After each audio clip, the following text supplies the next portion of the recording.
नमस्कार, मी मनीषाज रेसिपीमध्ये तुम्हा सर्वांचं स्वागत करते। तर आज आपल्याला करायचे आहेत अतिशय छान टेस्टी आणि सुंदर चविष्ट असं टोमॅटोचा सार। तर मी हे टोमॅटो घेतलेत काही, तर त्यांना आपल्याला सर्वात पहिले कुकरमध्ये छान उकडून घ्यायचे आहेत, म्हणजे शिजवून घ्यायचे आहेत। आता कुकरमध्ये मी पाणी गरम करत ठेवलं आहे आणि त्यात आपल्याला हे सर्व टोमॅटो टाकून द्यायचे आहेत। आणि हे शिजत असतानाच आपण त्यात टाकणार आहोत 2 लवंग, थोडेसे मिरे, 1 वेलदोडा, दालचिनी, 1 मिरची आणि थोडंसं अद्रक। हे सर्व मसाले आपण यात टाकून देणार आहोत। आणि मस्त कुकर बंद करून याच्या आपल्याला 3 शिट्ट्या करून घ्यायच्या आहेत। आता आपले होऊन गेलेले आहेत। आता आपल्याला यांना एक बाहेर काढून घ्यायचं आहे आणि याला मिक्सरमध्ये फिरवून घ्यायचं आहे। पण पाणी नंतर वापरूयात। यात मिरी, लवंग आले आहेत, ते आपण दळून घेऊ शकतो। याची साल तुम्हाला काढायची असेल तर काढा, नाही काढली तरी चालणार आहे। आज आपण टोमॅटोचा सार करतोय। आता मी याला छान बारीक दळून घेते। असं बारीक दळून घ्यायचं आहे आणि एका भांड्यात काढून घेऊया।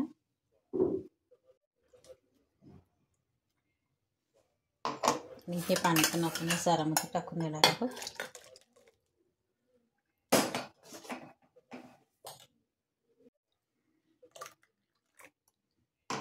आपल्याला किती घट्ट पातळ हवं आहे त्या प्रमाणात आपण यात पाणी टाकायचं आहे। अजून 1 कप भर घालते। आता हा जो आपण टोमॅटोचा जो सार करून घेतला आहे, आता आपल्याला त्याला उकळून घ्यायचं आहे। तर मी गॅसवर ठेवलं आहे त्याला। तर आता आपण त्यात टाकणार आहोत अगदी पाव चमचा असं लाल तिखट आणि टाकूया आपण चवीप्रमाणे मीठ। यात टाकायचं आहे आपल्याला गूळ, हा आपल्या आवडीप्रमाणे टाका।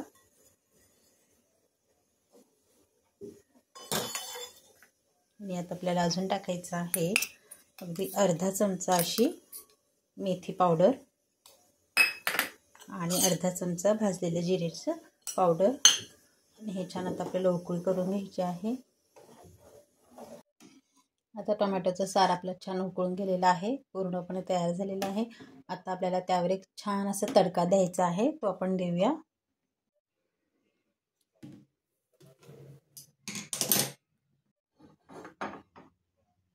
तडक्यासाठी आपण थोडंसं तेल घ्यायचं आहे, तुपाचा पण तडका देऊ शकतो। तेल तापलं की त्यात टाकूया थोडीशी मोहरी, थोडंसं जिरं, 1 लाल मिरची तुकडे करून घेतली आहे, थोडासा कढीपत्ता आणि ठेचून घेतलेलं लसूण, थोडासा हिंग घालूया। अतिशय सुंदर अशी फोडणी होते मस्त। लसूण छान खरपूस झाला की गॅस बंद करून द्यायचा आहे। आणि आता ही फोडणी आपण आपल्या टोमॅटोच्या सारवर टाकूया। आणि आता आपल्याला उकळवायची गरज नाही आहे, सार छान उकळून गेलेला आहे। मस्त, खूपच छान चटपटीत आणि अतिशय चविष्ट आणि पौष्टिक असा सार तयार झालेला आहे आपला। गरमागरम चटपटीत आणि चविष्ट असा टोमॅटोचा सार आपला तयार झालेला आहे। हा तुम्ही कुठल्याही म्हणजे अगदी खिचडीसोबत, मसाले भातासोबत आणि अगदी रोजच्या जेवणात 1 वाटी सार, आहा, अतिशय सुंदर असं जेवण होणार आहे। खूपच छान। आजच्या टोमॅटो सारची रेसिपी तुम्हाला कशी वाटली आहे मला कमेंट करून नक्की कळवायचं। रेसिपी आवडल्यास लाईक करा, शेअर करा, सबस्क्राईब करा, कमेंट करायला विसरू नका। चॅनलला नवे असाल तर पटकन सबस्क्राईब करा, जेणेकरून तुम्हाला अशाच नव्या रेसिपी पाहायला मिळतील। थँक्यू।